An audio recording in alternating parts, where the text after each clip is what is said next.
The origin of the word bugbear comes from many sources. Due to my inability to pronounce these words properly, I'll simply put the actual words and their meaning on screen now.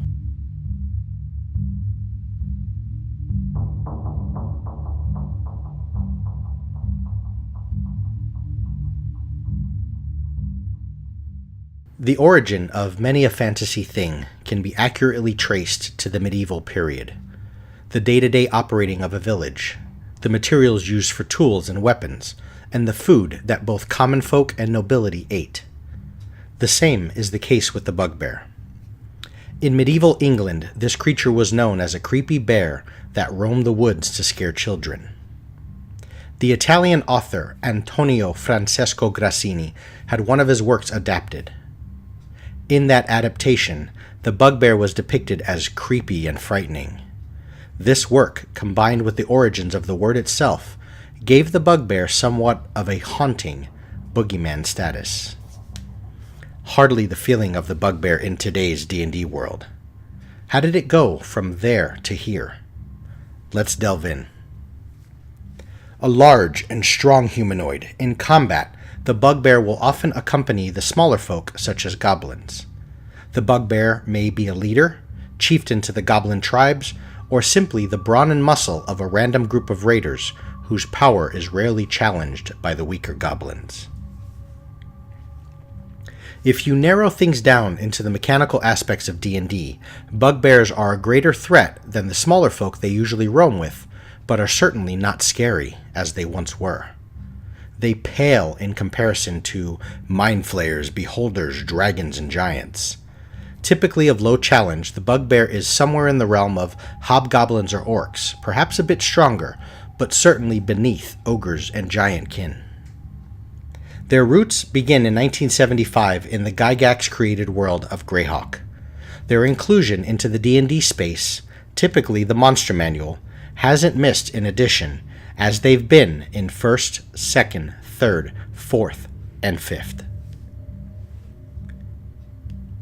While the words, "Don't stray too far from home, the bugbear will get you," may have been told to children in medieval England, hearing the word bugbear today is a bit more in line with being annoying or irritating, which perhaps is a bit more accurate as to the current state of bugbears at the gaming table.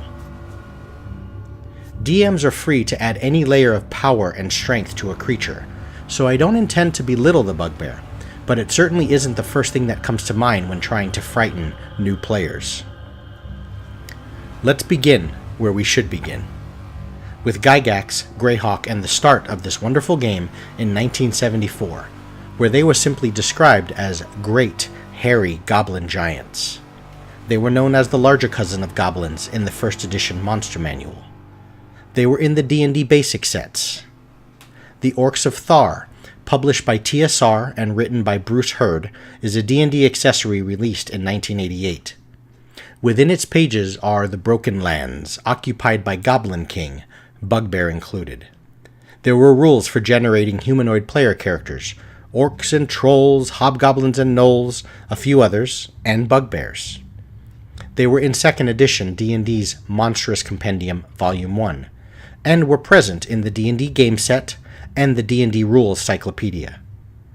In the Dragonlance campaign, they were in the Tales of the Lance box set in the World Book of Ansalon booklet. In 1993, they were in the official 2nd edition Monster Manual. The bugbear was once again given playable race details in the Complete Book of Humanoids. They were in the classic Dungeons & Dragons game set, and as a playable character race in 1995's 2nd edition player options, skills, and powers.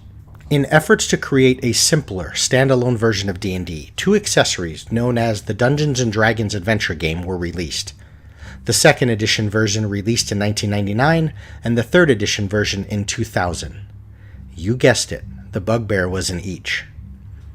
As we are now in 3rd edition D&D, the bugbear is found within the official Monster Manual, and a reptilian version was found in 2003's Savage Species.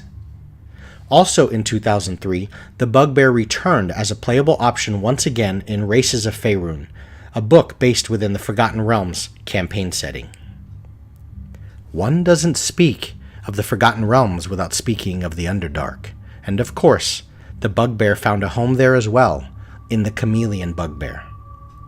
The revision of 3rd edition gives us 3.5, and within that official monster manual, the Bugbear is found. A couple of variants, the Overseer and Stonejack, appear in Drow of the Underdark. In the following year, 4th edition D&D released, and the Bugbear appeared in the monster manual with a couple of variants, the Bugbear Warrior and Bugbear Strangler, the latter of which might allow the Bugbear to return to its roots of being a creepy and scary thing. Interestingly, the first known character death in 4th edition was at the D&D XP convention in early 2008, and the monster responsible for that death was the Bugbear Strangler. Perhaps the Bugbear of the medieval days is back, fear-inducing effects and all. Perhaps not, as the Bugbear in its current form is within the 5th edition monster manual, but the Bugbear Chief might scare some characters. And finally, the Bugbear can be yours once again, offered as a monstrous race option in Volo's Guide to Monsters. My LOREBORN videos present the out-of-game story of a thing, from its origins to its present time.